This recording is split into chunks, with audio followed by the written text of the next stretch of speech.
Welcome to Film Riot. It's Christmas Eve, the day before Christmas. And I feel as though I'm not dressed appropriately. Hold on. There we go. It's a little better.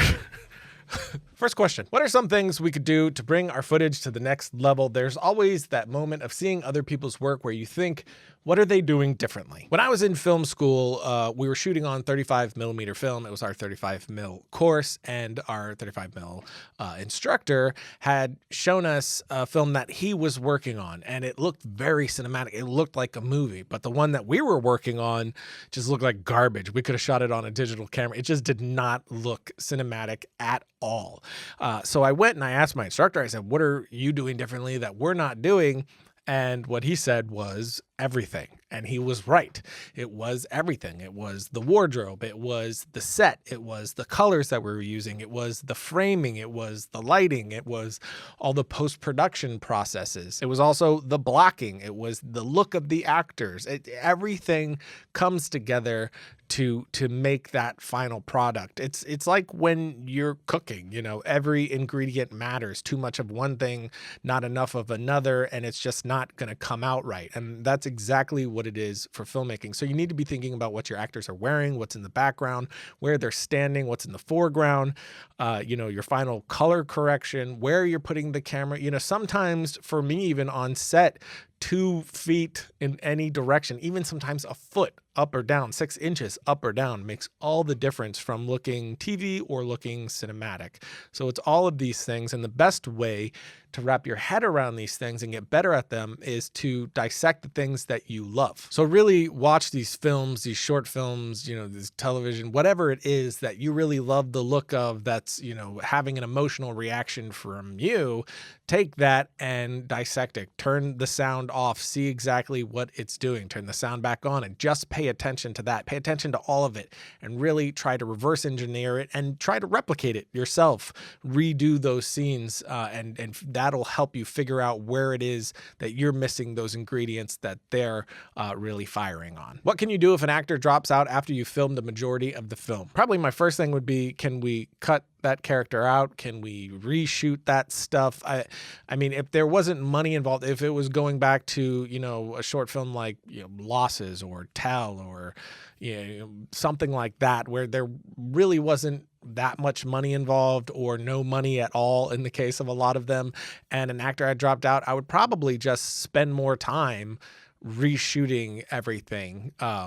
If I couldn't, you know, because the story would be my number one focus. So if it altered the story to try to figure out how to make them just go away in a bad way, if it altered the story in a bad way, I wouldn't want to do that. So, I mean, the first thing I would want to do is just try to replace them. So if that was possible, that would be the first thing I would try to do. If that wasn't possible, then I would go to the script and figure out a way that I could just get rid of them.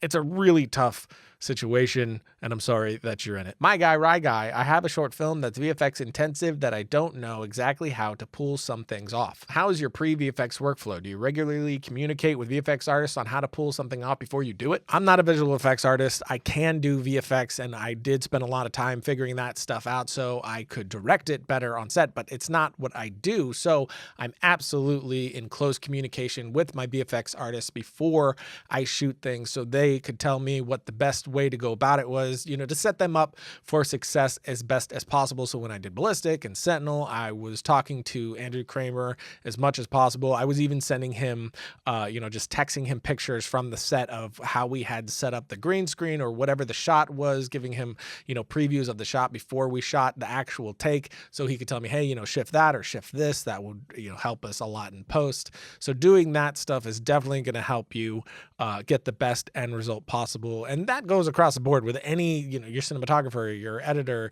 your production designer, your actors. Communication is key across the board. Any hope of more DIY, or is that a thing of the past? DIY will always be a factor of film, right? It will always be a part of it. I mean, DIY is ingrained in filmmaking at every level. I've been on $1 million sets where they were just constructing things on the spot. So figuring things out and just creating new things and inventing new things is just a part of filmmaking as a whole. But DIY, as we've done it in the past, will definitely come back. I mean, we've done stuff like that in the past 2 months, actually. So it's never going to go away. It's always going to be a part of it, but we want to juggle that with everything everything. Filmmaking is a broad scope of things, and we want to cover as much of it as possible. Another more straightforward question: should you plan your scripts out or just jump right into it with a general idea? Is there an in-between where you kind of outline but not hard outline that you recommend? That's actually pretty much how I do it. I do like this sort of soft outline. I don't really do hard outlines for the most part, but I will say that every project that I work on is a little bit different, and shorts are definitely different than how I think about features. And I've been developing a few features recently, and with those, I kind of come up with, the characters and what the characters are doing. And there's obviously an initial concept there, and where is this concept going? And sometimes I know what the ending is, sometimes I don't. And then you figure out the ending by this inevitable outcome based on what your theme is, who your characters are, what you want them to go through, learn, what you're trying to say as a whole. And then things start becoming, of course it has to be this, of course it has to be that. Of course you need to be careful with that because you don't want to be predictable. But when I say inevitable outcomes, I'm meaning more emotionally, which then informs everything else. So I don't think there's one right way to do it. If you want to do a hard outline, do that. If you want to come up with the idea and just start writing it and see where it goes, do that. I know there's a ton of incredible writers that do that. Not everybody outlines, so there's no one right way. Try everything, see what works best for you, and go with that. And also don't think you need to stick to one method.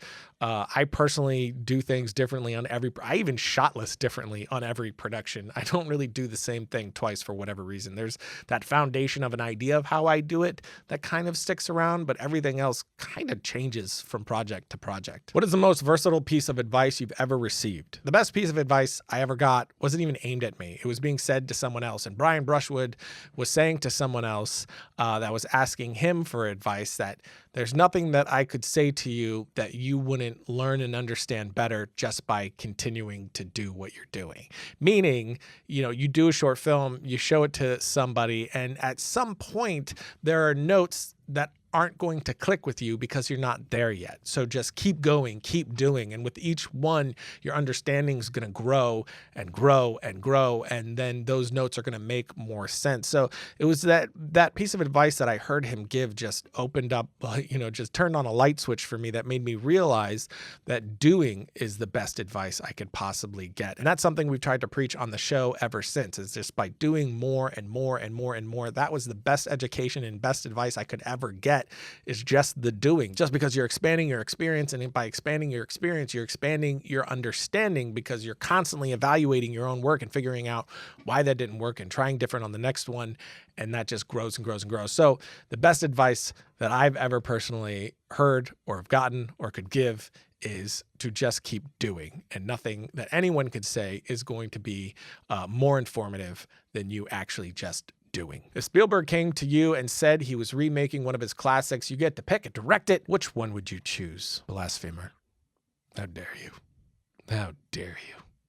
Probably Indiana Jones. What happened to the Christmas specials? Did you guys run out of time? We stopped doing them because they were taking up so much of our holiday season, taking our time away from our families. And it was just a call of, these were a lot of fun and we really loved doing them, but it sucked the life out of Christmas with our families. And like I've said on the show a ton, and I still think, family is more important than anything else. So we decided to just stop doing those and focus on family. Once we get more crew on board and we expand the show a little bit more, we'll probably bring that back. But when it's just like me and Josh doing everything, it's just too much. So that was some good question and answering action, I think. But I feel as though we're not quite festive enough. The jacket is helping, but tomorrow's Christmas. We need something a little extra.